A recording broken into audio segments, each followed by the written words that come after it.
ഒരാഴ്ച കൊണ്ട് എത്ര നേടി പവി കെയർടേക്കർ? ഇതുവരെ നേടിയ കളക്ഷൻ.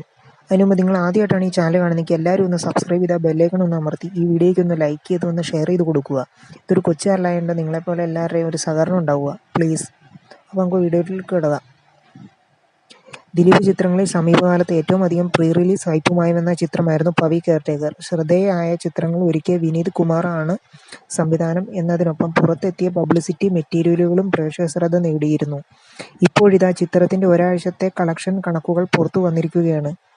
കഴിഞ്ഞ വെള്ളിയാഴ്ച ഏപ്രിൽ 26-നായിരുന്നു ചിത്രത്തിന്റെ റിലീസ്. പ്രമുഖ ബോക്സ് ഓഫീസ് ട്രാക്കർമാരായ സാഗ്നിൽക്കിന്റെ കണക്കുകളനുസരിച്ച് ഒരാഴ്ച കൊണ്ട് ചിത്രം ഇന്ത്യയിൽ നിന്ന് നേടിയ നെറ്റ് കളക്ഷൻ 5.3 കോടിയാണ്. 7-ാം ദിനമായിരുന്ന മെയ് 2-ന് ഇന്ത്യയിൽ നിന്ന് ചിത്രം നേടിയ നെറ്റ് കളക്ഷൻ 22 ലക്ഷത്തിനായിരുന്നു. സാഗ്നിൽക്കിന്റെ റിപ്പോർട്ടിൽ ഉണ്ട്, ഇന്നലെ ചിത്രത്തിന് ലഭിച്ച ഒക്യുപ്പൻസി 15.95%. ചിത്രത്തിന്റെ ഒരാഴ്ചത്തെ ആഗോള ഗ്രോസ് 9 കോടിക്ക് അടുത്താണെന്നുമാണ് റിപ്പോർട്ടുകൾ. കോമഡി ഡ്രാമ വിഭാഗത്തിൽപ്പെടുന്ന ചിത്രത്തിന്റെ നിർമ്മാണവും ദിലീപ് ആണ്. ദിലീപിനൊപ്പം 5 പുതുമുഖ നായികമാരാണ് അഭിനയിച്ചിരിക്കുന്നത്.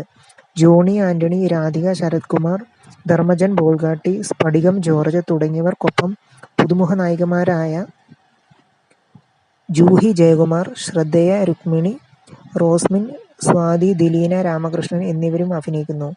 അരവിന്ദന്റെ അതിഥികൾക്ക് ശേഷം രാജേഷ് രാഘവൻ തിരക്കഥയൊരുക്കുന്ന ചിത്രം കൂടിയാണ് പവി കെയർടേക്കർ. കന്നഡയിലും മലയാളത്തിലും ഹിറ്റുകൾ സമ്മാനിച്ച മിഥുൻ മുകുന്ദനാണ് ചിത്രത്തിന്റെ സംഗീത സംവിധായകൻ. ഛായാഗ്രഹണം Sanu Tahir, executive producers Anoop Padmanabhan, K P. Vyasan, editing Deepu Joseph, ഗാനരചന ഷിബു ചക്രവർത്തി, വിനായക് ശശികുമാർ എന്നിവരാണ്. അപ്പോൾ നിങ്ങളെല്ലാവരും ഈ ചാനൽ ഒന്ന് സബ്സ്ക്രൈബ് ചെയ്തൊന്ന് ബെല്ലൈക്കൺ അമർത്തി ഒന്ന് ലൈക്ക് ചെയ്യാൻ ശ്രമിക്കുക കേട്ടോ പ്ലീസ്.